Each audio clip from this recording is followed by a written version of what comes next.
Dewch ni wyddio. Diolch yn ti o Dduw, unwaith eto am y fraint o cael dod ger dy fron, i'n cyflwyno'n hoedfa i ddofal ti. Tyrdyn plith tywallt ysbryd arno, mi ni gofyn hyn o'r trwy enw ac eiddiant i'n harglwydd Iesu Grist. Amen. Fydd y hoedfa nesaf pnawn Salm hanner ad 3, fel y gwyddoch chi, i ni'n parhau i fethu cymryd casgliad ar y Sul. Os hoffech chi gyfrannu tuag at y gwaith, mae croeso i chi gysylltu â fi neu un o'r stiwardiad. Nawr, gadewch ni ddarllen o air Duw o lyfr y Salmau, Salm 24. Salm 24. Eiddo yr arglwydd y ddeiar a'i chyflawnder y byd ac a breswylia ynddo. Gan ys fe a'i seiliodd ar y moroedd ac a'i sicrhaodd ar yr afonydd. Pwy a esgyn i fynydd yr arglwydd a phwy a saif yn ei le sanctaidd ef. Y glân ei ddwylo a'r pyr ei galon. Yr hwn i ddyrchafodd ei feddwl at wagedd ac ni thyngodd i dwyllo. Fe a dderbyn fendith gan yr arglwydd a chyfiawnder gan Dduw ei iachawdwriaeth. Dyma genhedlaeth yr rhai a'i ceisiant ef, yr rhai a geisiant y wyneb di o Jacob. O byrth, dyrchefwch eich pennau ac ymddyrchefwch ddrysau tragwyddol. A Brenin y Gogoniant a ddaw i mewn. Pwy yw y Brenin Gogoniant hwn? Yr arglwydd nerthol a chadarn, yr arglwydd cadar mewn rhyfel. O byrth, dyrchefwch eich pennau ac ymddyrchefwch ddrysau tragwyddol. A Brenin y Gogoniant a ddaw i mewn. Pwy yw y Brenin Gogoniant hwn? Arglwydd y lluoedd, fe yw Brenin y Gogoniant. Byddai bendith Duw ar ei air sanctaidd ef. Gadewch ni nawr droi at ein harglwydd mewn gweddi. Diolch yn i ti unwaith eto o Dduw am y fraint o cael dod ger dy fron ac yn dod yn hyderus yn ymwybodol o'r mawredd y sefyllfa, i'n bod yn dod i bresenoldeb yr holl alluog, ond i ni yn dod yn hyderus gan ein bod yn dod wedi'n gwisgo a chlogi'n cyfiawnder yr arglwydd Iesu Grist. Ac felly o Dduw, fel dy blant, fel rhai sydd wedi derbyn maddeuant pechodau a heddwch a Duw, i ni yn gallu dod ata ti yn mawl, yn diolch i ti am y ffordd iachawdwriaeth, y ffordd a agorwyd gan yr arglwydd Iesu Grist. Yn diolch i ti am y sicrwydd bod modd cael heddwch maddeuant ein bod yn blant i ti. Felly o Dduw, i ni yn llawenhau am bob un cyfle i ddod i'r di ac yn diolch i ti am y cyfle i ganu dy glodydd. Ni'n diolch i ti am y cyfle i wrando ar ffordd iachawdwriaeth yn cael ei chyhoeddi, am ddarllen dy air ac y gweddio o Dduw am ddyddiau gwell lle bydd mwy yn dangos yr awydd i ddod i'r di, i geisio dy wyneb. Mwy o'ch blant yn dangos yr awydd i ddod i geisio dy wyneb ac i ganu dy glodydd. Ond o Dduw, i'r rhai sydd yn y byd, yr rhai sydd heb Grist, yr rhai sydd yn crwydro ymhell o dy bethau di, yn gofyn am ddyddiau gwell o Dduw, a bydd dy ysbryd yn ei hargyhoeddi, yn ei tywys nhw, yn ei harwain nhw, yma i glywed dy air ac i mannau eraill ar hyd a lled yn gwlad a gwledydd y byd, lle mae'r gair yn cael ei chyhoeddi'n ffyddlon. Yn gweddio Dduw y byddi di'n gweld yn iawn i ddod â pobl i fewn ac y bydd na newid yn dod, bydd na tro ar fyd a byddwn ni yn gweld pobl yn dod i edifeirwch a ffydd. Dim ond ti sydd yn gallu gwneud y gwaith yma o Dduw, dim ond ti sydd yn gallu dwyn pobl, denu pobl i fewn ac felly ni'n galw arno ti i wneud y gwaith, i ti i ddod a bendithio, i fod yma yn ein plith ni. O Dduw, i ni yn gofyn hyd yn oed yn ystod yr oedfa hon, y bydd na ryw gyffyrddiad o'r nef. I ni yn gofyn o Dduw am bethau da. I ni yn gofyn am yr hyn sydd yn iawn, yr hyn sydd yn dy air, yr hyn rwy ti wedi dweud wrthym y dylsem ofyn amdano. Ac felly o Dduw, i ni yn gofyn i ti i ddod ac i gadael i bob un ohonom ni yma fod yn ymwybodol o'th bresenoldeb. Y bydd yna gyffyrddiad o'r nef, y bydde di yn cynhesu'n calonau sydd mor hwydd yn oeri, mor hwydd yn crwydro, ond o Dduw, rwy ti'n gallu dod a gwneud gymaint o wahaniaeth.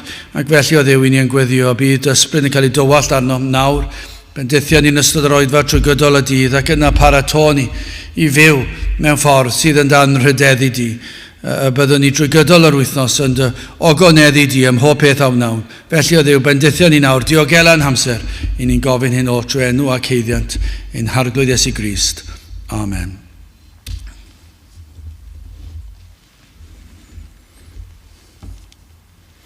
I canu gweddi'r arglwydd.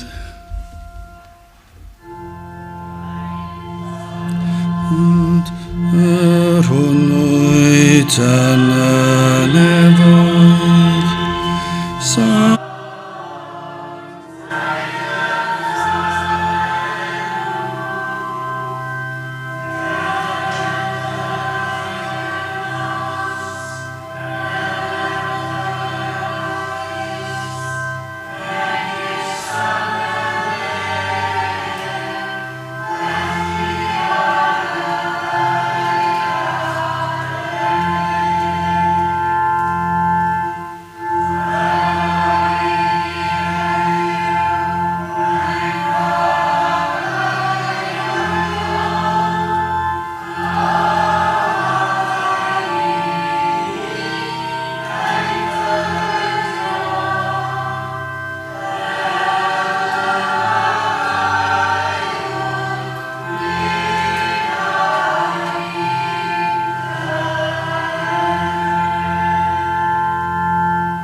Gwnewch chi ni ganu emyn rhif 47, llais hyfryd rhadras sy'n gweiddi dihangfa. Emyn rhif 47 gen i sefyll i'w chanu.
Byddai wy'n testyn o'r salmau, Salm 24, ac fel testyn yn ni edrych ar y drydydd adnod, ond fe fyddwn ni'n cyfeirio at y salm.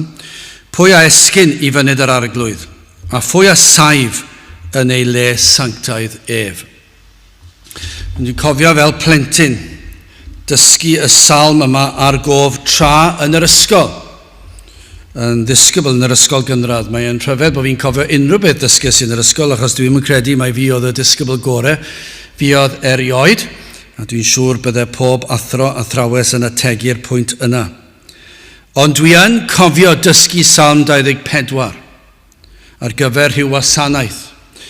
Ac yna, pan des i'n athro fy hun, a dosbarth gen i, mi roedden ni'n cael y plant i ddysgu Salm 24, Salm 23, Salm 121, Salm 100 ar gyfer y gwasanaethau.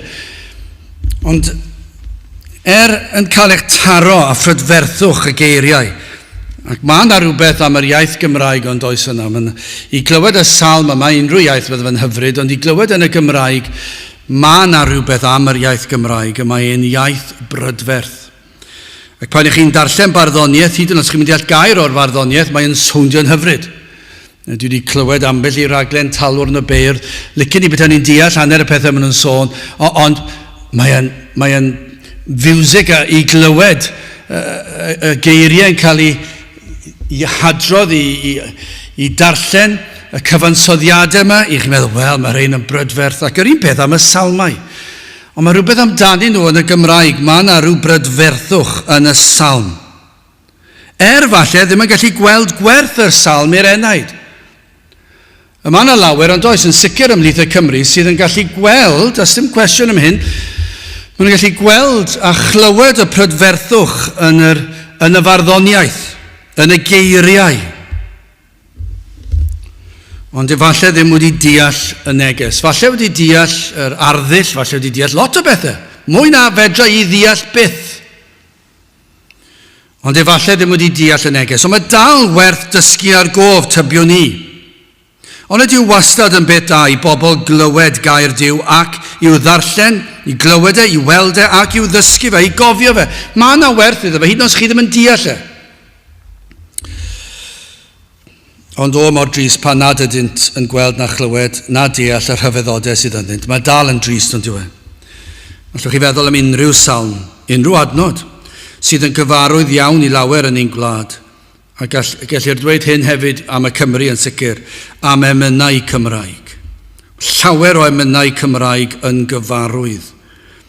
Maen nhw'n gyfarwydd ar geiriau, maen nhw'n gyfarwydd iawn ar tonau, ac eto i gyd, dim dealltwriaeth o gynnwys yr emynau na'r salmau. Dim syniad am beth y maen nhw'n siarad. Hyd yn oed pobl sy'n mynd i Nghapel ers blynyddoedd ac yn canu mi dafla maich oddi ar fy ngwar wrth deimlo dwyfol loes. Sawl un sydd yn mynychu capel hyd yn oed yn yr oes yma nawr, ond falle 10 mlynedd, 20 mlynedd yn ôl, fydden deall hynny, fydden gallu dweud bod nhw wedi profi y baich. Mi dafla maich oddi ar fy ngwar. Pa faich i ni'n sôn amdano? Yn sicr fydden nhw ddim yn deall mae baich eogrwydd pechod. Ac eto gyd wedi canu, a pan ydych chi'n dweud nhw, gewn ni ganu nawr, sefyll i ganu, mi dafla maich. Bydde pawb llawn cyffro. Dyma chi emyn dôn hyfryd. Ond ddim yn deall y geiriau. Ddim wedi profi'r geiriau. Pan byddech chi'n ceisio esbonio nhw, bydden nhw'n edrych arno chi'n hirt. Yn dweud, wel na, mwyn am mater o ddehonglad, mae'n golygu rhywbeth arall heddi, a byddwch chi'n cael pob math o ddamcaniaethau. Ond ydyw yn drist. Ond ydyw yn atgoffa ni o'r angen enfawr sydd ynom ni ac yn y wlad. Beth mae hwn yn dweud wrthyn ni? Rhaid i'r arglwydd weithio ac agor llygaid yr enaid i weld, i ddeall, i werthfawrogi yr hyn sydd yn cael ei gyhoeddi, yr hyn i ni'n ei ganu, yr hyn i ni'n ei ddarllen yn y Beibl. Does dim modd i neb i ddeall oni bai fod na wyrth yn digwydd. Byddai'r rhain gallu canu emynau roeddynt mor gyfarwydd â hwy, ond am y tro cyntaf i addoli y gwir Dduw wrth ganu. Dyna chi hyfryd. Petai rhai yn ymuno yn y canu ac yn y darlleniadau yma ac yn gweld, wel, nes i ddim gweld hwnna erioed. Dwi'n cofio, ar ôl dod i gredu, dwi'n cofio yr oedfa gyntaf. Ac edrych ar yr emyn ac yn meddwl, dyw hwnna ddim byd tebyg i be ganes i o'r blaen. Nawr mae'n golygu rhywbeth gyfan gwbl wahanol, ganes iddi miloedd o weithiau cyn. A bob emyn ar ôl hynny, pan o'n i'n darllen nhw y canu nhw am y tro cyntaf, neu'r salmau neu beth bynnag, dyna, am hwnna maen nhw'n sôn, dwi'n deall nawr, dwi'n gallu weld e. Rhyw peth am y salm, ond nid yw yn drist. Sawl un yn ein gwlad ni sydd yn gyfarwydd wedi clywed am y salm hon ac yn sicr llawer i salmau eraill dim clem. Wel, gadewch i ni weld beth sydd gan y salm yma i ddysgu ni. Yn gyntaf, hoffwn ni edrych ar Brenin y byd, yn ail Brenin y saint, y Cristion, ac yn olaf Brenin y Gogoniant. Wel, yn gyntaf, Brenin y byd. Edrychwch ar y ddwy adnod gyntaf. Eiddo yr arglwydd y ddeiar a'i chyflawnder, y byd ac a breswyliau ynddo, canis e fe a'i seiliodd ar y moroedd ac a'i sicrhaodd ar yr afonydd. Am ddisgrifiad o'n Duw, am ddatganiad o'r hyn sydd yn wir. Fod myrddynau yn byw fel nad yw hyn yn wir, mae'r mwyafrif o bobl bellach yn byw be bynnag maen nhw'n ei gredu, neu honni i gredu, yn byw fel petai hyn ddim yn wir. Ond am ddatganiad, y byd yn ei chyfanrwydd yn eiddo yr arglwydd. A mae'n dweud, fe yn gwnaeth fel Salm 121, fe yn gwnaeth ac nid ni ein hunain. Fe wnaeth y byd, trwy ei air, fe orchmynodd y byddai goleini a be ddigwyddodd, cafwyd goleini. Gorchmynodd y creadigaeth y byd natur, dyna be nath e. Dwi erioed wedi deall yr elfen, dwi ddim yn gallu deall ond falle bod na rhyw pobl yn dweud bod na rhyw fater o farn, ond dwi ddim yn gallu deall pan dwi'n clywed Cristnogion yn dweud bod nhw'n credu yn yr holl ffrwydrad yma ac yn y blaen, ac eto'n credu mewn Duw ac ddim yn credu mai Duw wedi creu y byd fel dwedodd yn Genesis. Mae'n eich i feddwl pa fath o feibl sy'n ganddyn nhw, dwi ddim yn ei ddeall e. Achos os maen nhw wedi penderfynu bod Genesis yn anghywir, pa obeth sydd gyda chi weddill y gair Duw? Mae'r Genesis yn dweud fe na Duw gorchymyn y bydde goleini ac mi roedd goleini. Fe na Duw creu y byd mewn 6 diwrnod. A mae'r rhain dweud bod yr dyddiau yn cynrychioli miliynau o flynyddoedd. Beth? Dwi ddim yn dweud hynny yng Ngair Duw. Ydych chi'n dweud na all Duw creu byd mewn 6 dydd? Gallai wedi creu mewn diwrnod petai e eisiau. Mae e'n holl alluog, ac felly os ydy Duw yn ei air wedi rhoi gair i ni yn dweud ei fod e wedi creu y byd mewn 6 diwrnod, beth yn y byd y mae pobl sydd yn proffesu credu mewn Duw, creu rhyw dduw newydd? Maen nhw'n neud drwg mawr i'r eglwys. Achos os ych chi'n gwadu hynny, yna chi'n agor y drws i bob beth arall. Ond dwi ddim yn gweld beth yw'r broblem. Os yw Duw yn holl alluog, os yw yn dduw mor fawr, yna os yw Duw yn dweud bydded goleini, yna dwi'n gallu dweud hyn, mi fydda yna oleini. Os o Duw wedi dweud roi gorchymyn i'r greadigaeth y byd natur fod, y moroedd, yr awyr, yna dyna beth dwi'n ei ddisgwyl. Mi fyddech chi'n disgwyl bydd y moroedd yn cael ei creu, mi fydd yr awyr yn cael ei creu. Daeth y môr i fydolaeth a chyfan sydd yn y môr. Ond nid yw e'n gyffroes edrych ar y môr, mae'n frawychus, ond yw e. Mae'n beth anferth, mae'n beth peryglus, mae'n beth brydferth. Allech chi ddefnyddio pob un ansoddair i ddisgrifio'r môr.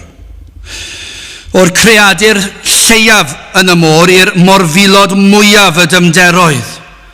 Mae pob un ohonyn nhw'n rhyfedd, ond dyn nhw, maen nhw'n rhyfedd. Maen nhw'n datgan mawredd ar hyfeddod y diwdod yn gallu creu y fath beth yn sicr. Dwi'n sicr o hyn bod na greaduriaid nad yw dyn wedi ddarganfod eto yn trigo yng ngwaelodion moroedd y byd. Does dim anhawster fyna nag oes, mae'r moroedd mor fawr. Dydy dyn ddim wedi darganfod llawer o bethau sydd yn y moroedd. Falle llawer o bethau byddai'n gallu'n helpu ni. Mae'r moroedd yn anhygoel ond ydyn nhw. Yr arglwydd gosododd tiroedd i sefyll yn gadarn uwch y dymderoedd. Fel lle y gall dyn trigo eiddo yr arglwydd y ddeiar a'i chyflawnder y byd ac a breswylio ynddo, canis e fe a'i seiliodd ar y moroedd ac a'i sicrhaodd ar yr afonydd. Fe a osododd creaduriaid ar y tiroedd hyn. Fe a osododd dyn ar y ddeiar, fe osododd e adda ac Efa. Fe a berodd iddynt boblogi y byd yr ydym yn byw ynddi. Fe nath e osod y sail i'r byd i lywyrchu, i cael mwy a mwy, bod plant yn cael ei geni. Fe osododd eto, fe osododd e teulu. Fe osododd e'r modd y gellir poblogi'r bydoedd. Mae wedi rhoi y trefn, a mae'r drefn mor hyfryd, mor gywir. Mae'n brydferth, ond yw e, mae'r greadigaeth yn brydferth. Fe ddarparodd e'r hyn oll sydd ei hangen arno mi fyw yn y byd yma. Dwi wedi dweud un sawl gwaith. Mae yna ddigon o fwyd yn y byd i fwydo'r holl fyd sawl gwaith drosodd. Ond eto gyd mae yna dylodi a newid. Rheswm am hyn, rhyfeloedd a chasineb, hunanoldeb, pobl yn rhwystro'r bwyd rhag cyrraedd yr rhai sydd mewn angen, a'r gwastraff. Ond fe osododd Duw digonedd i ni, gosododd bopeth ar ein cyfer, eiddo'r arglwydd y cyfan. Mae'n rheoli'r cyfan trwy ei ragluniaethau. Nid oes dim yn digwydd y tu allan i'w reolaeth ei deyrnasiad ef, a gwybu ef pa mae deryn y tôn syrthio i'r llaw, a fe wybu hefyd nifer y gwall ar ein pennau. Mae'n gwybod y cyfan. Mae'r cyfan yn ei ddwylo ef. Digwyddiadau sy'n newydd ddigwydd yn ein byd ni yn ystod flwyddyn neu ddwy ddiwetha hyd yn oed, mae'n gwybod y cyfan. Dwi ddim yn dod fel sioc iddo. Am rybydd i ni, fod y cyfan yn ei ddwylo, mae'r tywydd yn ei ddwylo.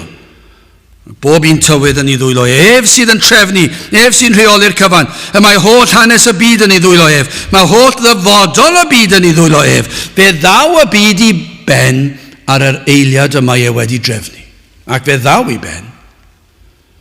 Mae'r bydysol, mae'r byd i gyd yn dweud, mae rhaid ni ofalu am ein byd ni, a dydyn ni ddim yn neud dim byd am y peth, mae lot fawr o ffys am hyn fel petai tynged y byd yn ein dwylo ni. Na, dyw e ddim, mae e'n nwylo'r arglwydd.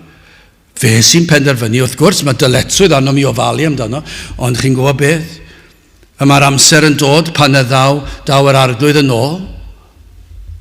Mae e yn ei ddwylo ef, yn ei amseru ef. Efallai bod yna rhywun yn dadlau am bechod y byd a digwyddiadau drwg a'r hyfeloedd a newyn a salwch yma sydd o'n cwmpas ni. Ond nid dyma'r dirgelwch, nid yw Duw yn euog o'r un weithred bechadurus, ond yn ei raglen eithaf fe gan ei tad un i fynd ar hyd i lwybr pechadurus ei hun. Dyma'r dirgelwch, ond ni'n gwybod bod yn wir. A mor gyflym yw dyn i bwyntio'r bys tuag at Duw a ddim yn ystyried am eiliad i bechod ei hun. Yr arglwydd sydd yn teyrnasu ac yn goruwch lywodraethu dros y cyfan.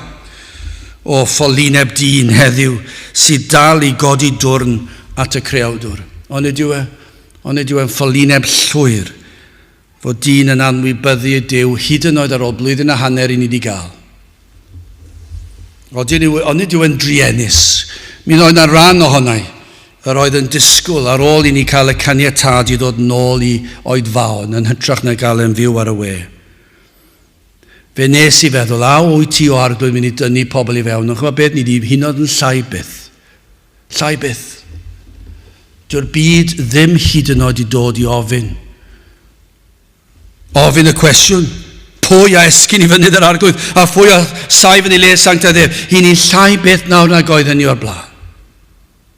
Ar ôl blwyddyn fel hon, byddech chi'n meddwl byddai'r saint ac awydd i ddod i geisio ac i foliannu'r arglwydd. Byddai'r rhai sydd yn y byd wedi dechrau gofyn cwestiwn, beth yw tynged i heneidio nhw, beth os cewn nhw'r salwch, a ydw i'n barod i gyfarfod yr arglwydd, a ydw i'n iawn gerbron yr arglwydd, a fydd yn fy marn i fi, well i fi wneud yn siŵr, well i fi dod i ddarganfod, oes na rhywbeth pwysicach mewn bywyd sydd angen i mi ddysgu, oes yna Dduw sydd wedi creu y byd, ac eto gyd ble ma nhw, dyn nhw ddim yn dod, does dim diddordeb, maen nhw'n fwy awyddus i llenwi'r clybiau nos yn dydyn nhw.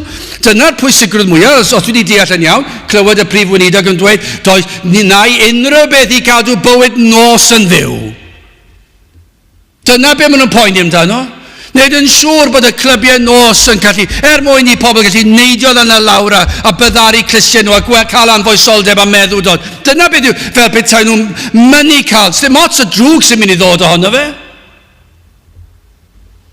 Miloedd ar filoedd yn tyrru mewn i stafelloedd mwyn cael hwyl yn dweud, newn ni unrhyw beth. Ac eto gyd dim un yn troi at yr arglwydd, dim un yn dod ar brynhawn sul i ddod i geisio'r arglwydd, dim hyd yn oed yr rhai sy'n proffesu ac awydd i ddod i di'r arglwydd. Mae'n drychu nebys yn diwedd. Ac yna, dyma lle ni'n sôn, am pwy ni'n pregethu, am yr arglwydd, eiddo'r arglwydd y ddeiar, a'i chyflawnder y byd ac a breswylio ynddo, cynnes e fe a'i seiliodd ar y moroedd ac a'i sicrhaodd ar yr afonydd, ac eto gyd dim diddordeb gan bobl i ddod i geisio wyneb hwn.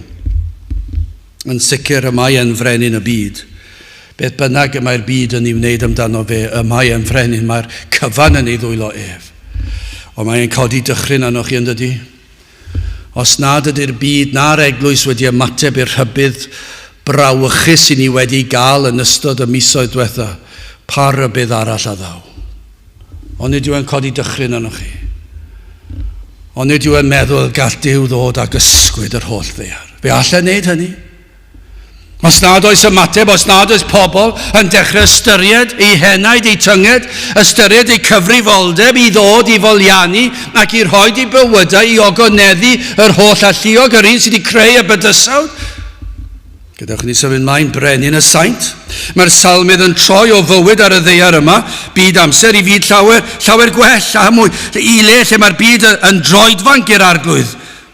Am gwestiwn y trydydd adnod, pwy a esgyn I fynydd yr arglwydd, a phwy a saif yn ei le sanctaiddef? Petai trigolion ein byd ni heddiw?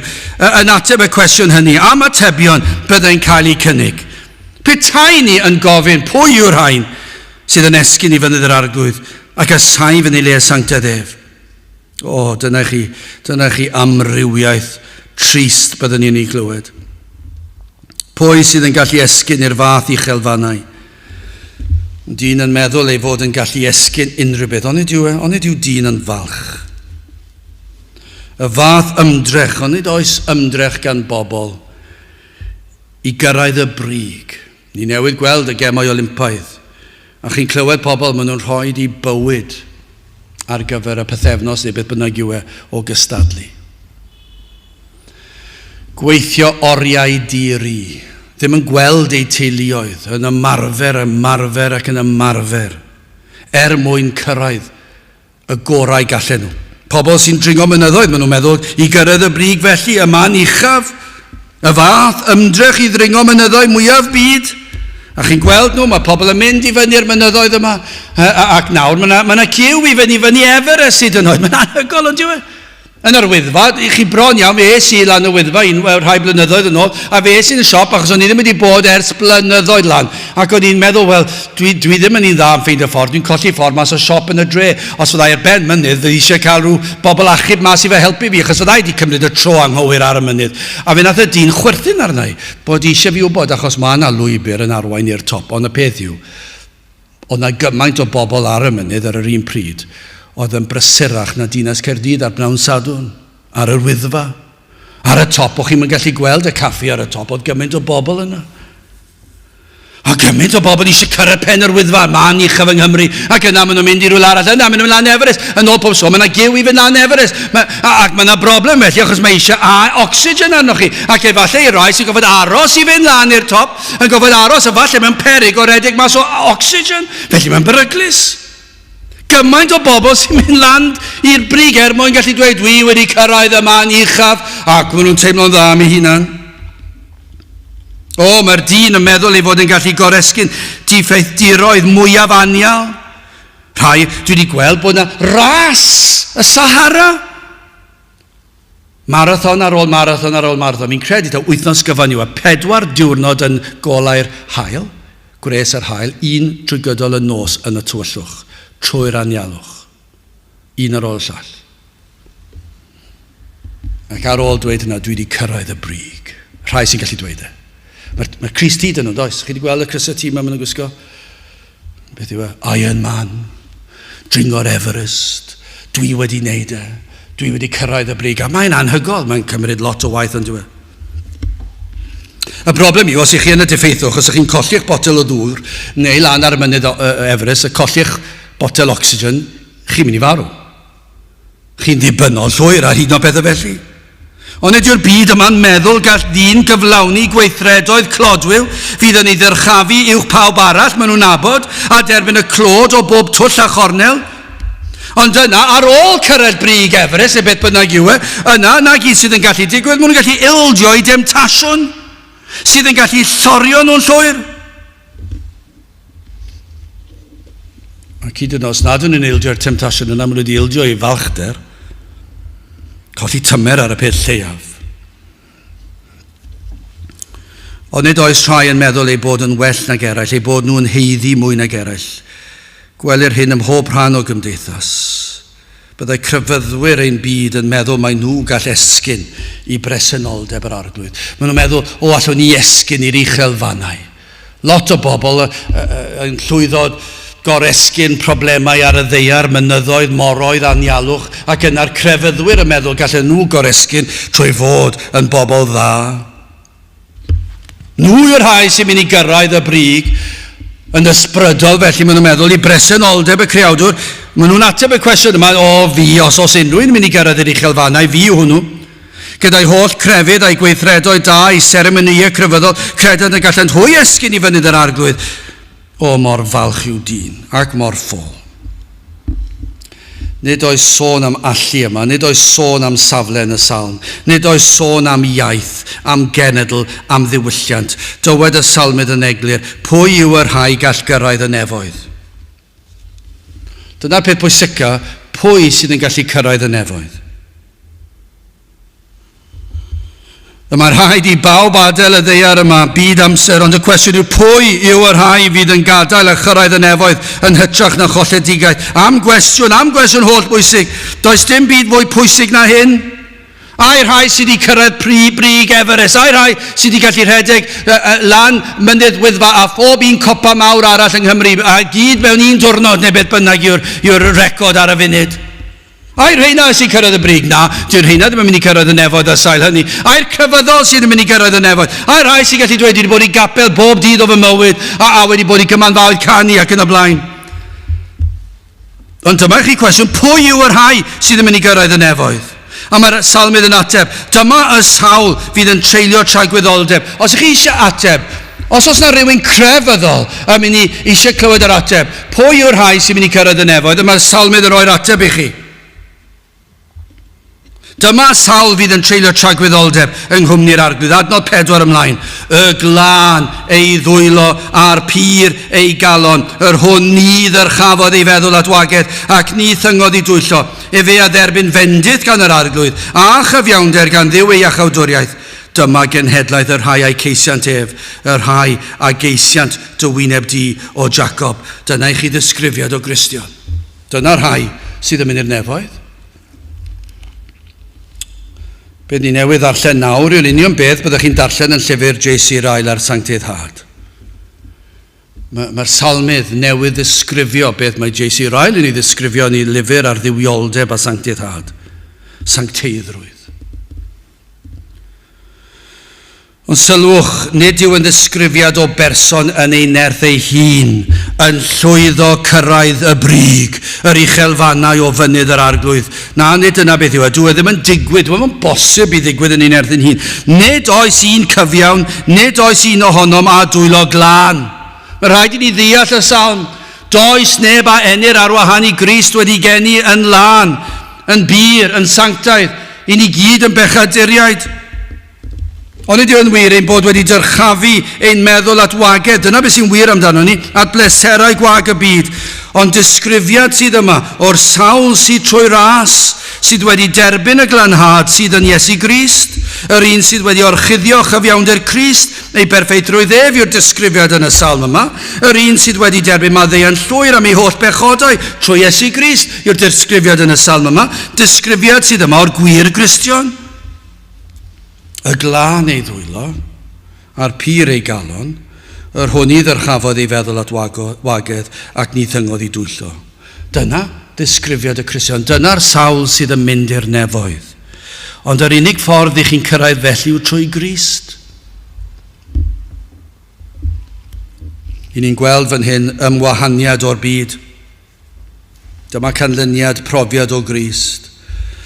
Y rhodio ar y llwybr cul, y bywyd sanctaidd, y bywyd glân, y sawl sydd yn ceisio'r arglwydd yn mwynhau ei gwmniaeth, y sawl sydd yn ymhyfrydu yn ei di, yn canu ei glodydd. Ond nid yw yn frawychus o edrych ar gyflwr y wlad a chyflwr yr eglwys. Nid oes llawer sydd yn dod yn agos at y disgrifiad yma. Rhaid i ni fod yn onest yn does. Does dim llawer byddai'n gallu cael ei disgrifio fel hyn. Dwi'n nabod rhai. Ond fedrai ddweud hyn, does dim llawer. Does dim llawer. Rhaid gofyn hyn, gai ofyn a yw y byd yn eich digoni, a ydych chi'n gwbl gytrefol ymhethau teganau'r byd. A'r arglwydd yw eich brenin chi. Gai ofyn hynny. A fedrwch chi ddweud mai fe yw eich brenin, eich arglwydd. Achos dyma sydd yn wir. Os y'n ni'n honni fod yr arglwydd Iesu Grist yn waredwr i ni, yna mae'n arglwydd i ni, mae'n frenin i ni. Dyna beth sydd wastad yn wir.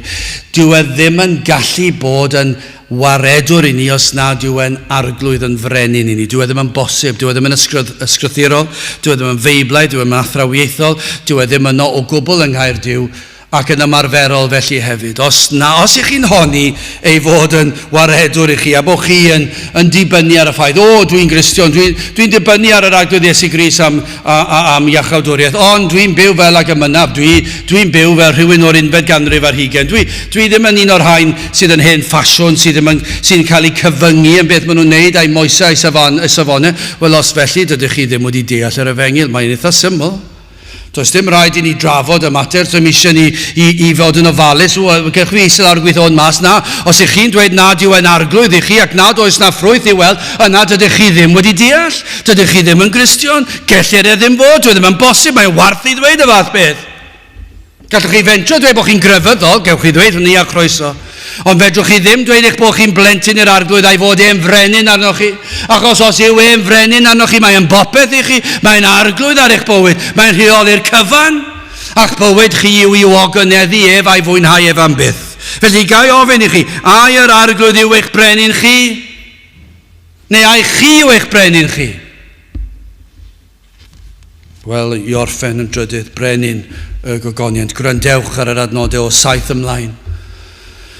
O byrth, dyrchefwch eich pennau ac ymddyrchefwch ddrysau tragwyddol a brenin y Gogoniant a ddaw i mewn. Pwy yw y brenin Gogoniant hwn? Yr arglwydd nerthol a chadarn, yr arglwydd cadarn mewn rhyfel. O byrth, dyrchefwch eich pennau ac ymddyrchefwch ddrysau tragwyddol a brenin y Gogoniant a ddaw i mewn. Pwy yw y brenin Gogoniant hwn? Arglwydd y lluoedd. Fe yw brenin y Gogoniant. O am ddisgrifiad o'r un sydd wedi peri fod y saint yn gallu cael cymdeithas ar arglwydd, yn gallu cael mynediad i'r nefoedd, disgrifiad o'r un sydd wedi agor clwyd i'r nefoedd. Ond dyma beth sydd fan hyn. Yr arglwydd Iesu Grist, fe sydd wedi agor clwyd i'r nefoedd. Yr un sydd yn ei wneud yn bosib i bechaduriaid esgyn i fynydd yr arglwydd. Y cwestiwn ar y cychwyn oedd hyn, pwy a esgyn i fynydd yr arglwydd a pwy a saif yn ei le sanctaidd ef? A mae'r ateb yn cael ei roed fan hyn, yr arglwydd, yr un yma, yr un sydd yn ei wneud yn bosib i bechaduriaid esgyn i fynydd yr arglwydd. Yr un sydd yn ei wneud yn bosib i'r enaid, i'r unigolyn, i'r pechadur i fod yn lan ac yn pyr ei galon, ac yn lan ei ddwylo. Yr arglwydd, y Iesu Grist mae'n sôn amdano fan hyn. Hwn yw'r un sydd yn agor y ffordd i bechaduriaid cael mynediad i deyrnas Dduw, i allu derbyn y sicrwydd o fywyd tragwyddol, ond hefyd i fwynhau yr ernest nawr tra ar y ddaear, i fwynhau y sicrwydd hynny o fywyd tragwyddol tra ar y ddaear, i cael blas ohono tra ar y ddaear. Yr un yma, yr holl fendithion sydd yng Nghrist. Adnod 8, pwy yw y brenin Gogoniant hwn? Pwy yw'r un yma sydd yn gwneud e? Yr arglwydd nerthol a chadarn, yr arglwydd cadarn mewn rhyfel. Pwy yw hwn, mae'n gofyn? Fel petai ddim yn gwybod. Yn ceisio dod â chi ymlaen. Yn y bregeth syfer yma mae'r salmydd yn ei roed, yn ei gan o foliant i'r arglwydd, ond mae fe rhywbeth o gweithio rhyw rhesymeg i fyny a cael chi ofyn y cwestiwn, pwy yw hwn sydd yn mynd i fy ngwneud i yn barod i fynd i'r nefoedd, i helpu fi esgyn i fynydd yr arglwydd, i helpu mi gael sicrwydd bywyd tragwyddol. Pwy yw hwn? A'r ateb yw Iesu Grist. Fe yw'r un sydd wedi agor y drws, fe sydd wedi agor y ffordd, yr un nerthol a chadarn, yr un arodiodd ar y ddaear a chyflawnodd holl o ddynion y tad. Bydde fe ddim yn bosib i neb arall, neb yn ddigon cadarn, neb yn ddigon nerthol, i lwyddo byw bywyd ar y ddaear a chyflawni'r hyn oll oedd yn angenrheidiol ar gyfer iachawdwriaeth. Roedd rhaid iddo fo fod yn berffaith. Roedd angen iddo fe'n cynrychioli ni a rhoid o'i berffeithrwydd i ni. Dim ond un gall wneud hwn. A'r Meseia oedd hwn, o Iesu Grist oedd hwn. Hwn yw'r un, dim ond un sydd yn gallu peri fod yn bosib i bobl fynd i'r nefoedd. Yr un a choncrodd Satan y bedd marwolaeth uffen pechod. Yr un atgyfododd yn fuddugoliaethus o'r bedd y trydydd dydd. Yr arglwydd cadarn mewn rhyfel. Dyna chi rhyfel. Ond nid yw yn rhyfel?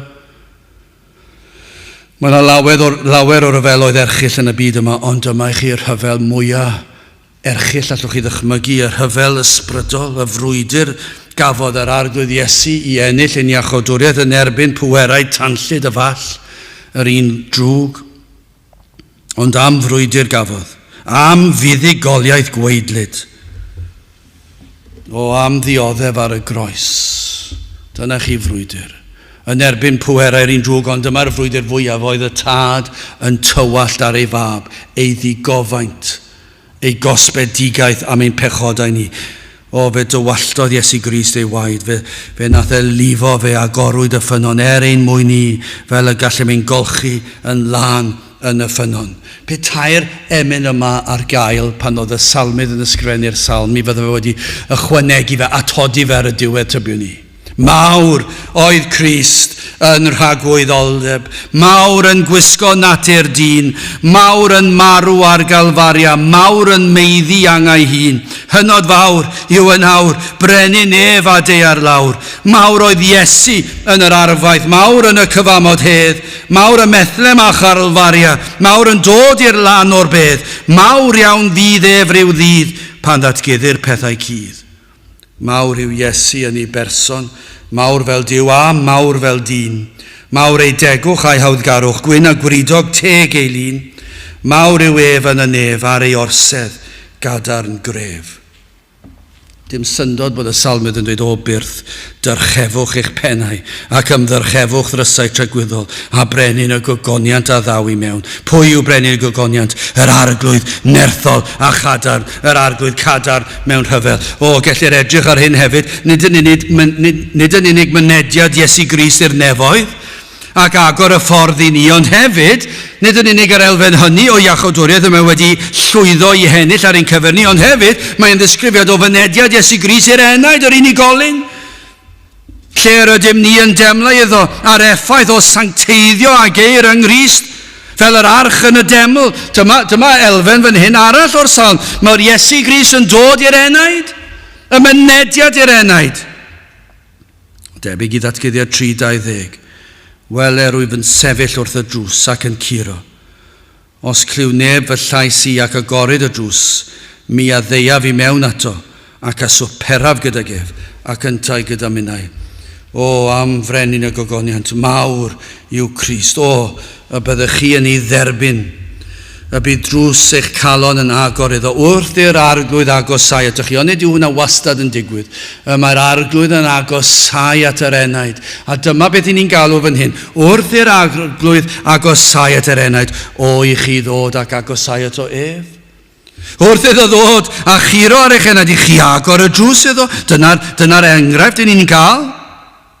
Y bydd drws eich calon yn agor iddo. Nid yn ei groesawu fel ymwelydd, na, ond fel un sydd yn dod fel perchenog newydd i'ch enaid. Ond nid yma alwad yr efengil, y byddem yn croesawu a derbyn yr arglwydd Iesu Grist trwy ddrws ein cylonau, a byddem yn ei ddyrchafu ef goriwch pob enw arall. Pwy yw brenin y gogoniant hwn? Arglwydd y llioedd, efe yw brenin y gogoniant. Ond nid yna yw'r efengil, y byddech chi yn dod a chroesawu yr arglwydd Iesu Grist mewn i'ch enaid. Y bydd e'n dod a thrigo yno hyd tragwyddoldeb. Ac o nawr ymlaen, wrth ddod a gweld ei fod wedi eich puro chi, ei fod wedi'ch glanhau, glahan ei ddwylo. Chi'n gwybod, dyw'ch dwylo chi ddim yn lan. Y pyr ei calon, chi'n gwybod na dyw'ch calonau chi'n byr. Yr hwn ni ddyrchafodd ei feddwl at wagedd. Chi'n gwybod bod eich meddwl wedi mynd at wagedd. Ond y gwahaniaeth yw pan mae Iesu Grist yn eich golchi chi'n lan. Y mae'n rhoi calon lan i chi. Y mae'n eich golchi chi'n wynach na'r eira. Ac y mae'n dod i mewn yn eich trigo ynoch ac yna mae'n agor y ffordd i'r nefoedd i chi. Ond nid yma i ni yn molianu'r Iesu, yn dyrchafu ei enw. Pwy yw brenin y gogoniant hwn? Pwy sydd yn agor y ffordd?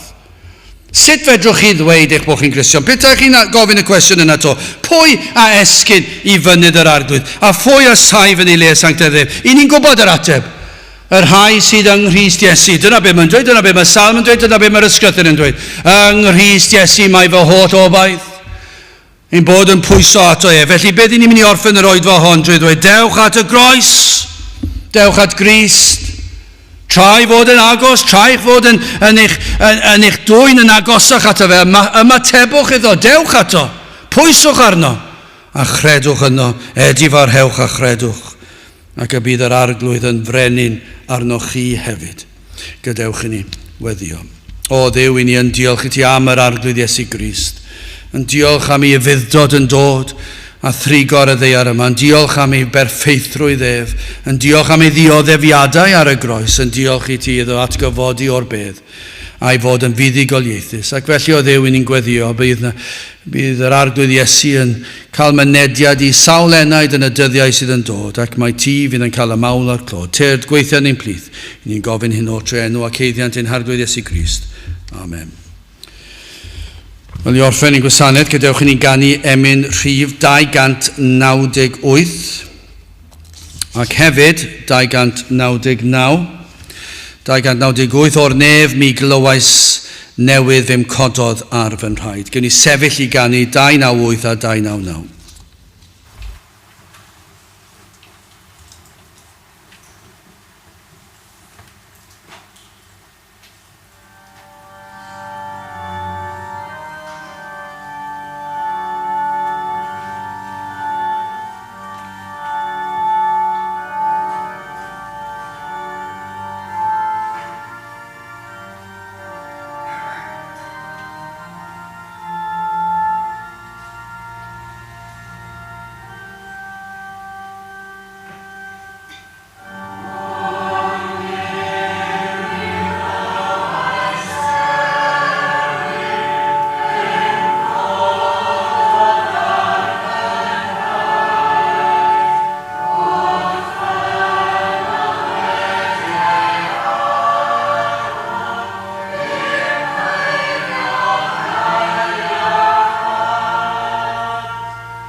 A nawr bydd ydi ras yn harglwydd Iesu Grist a chariad Duw a chymdeithas yr ysbryd glân fod gyda chwi o hyd byth. Amen.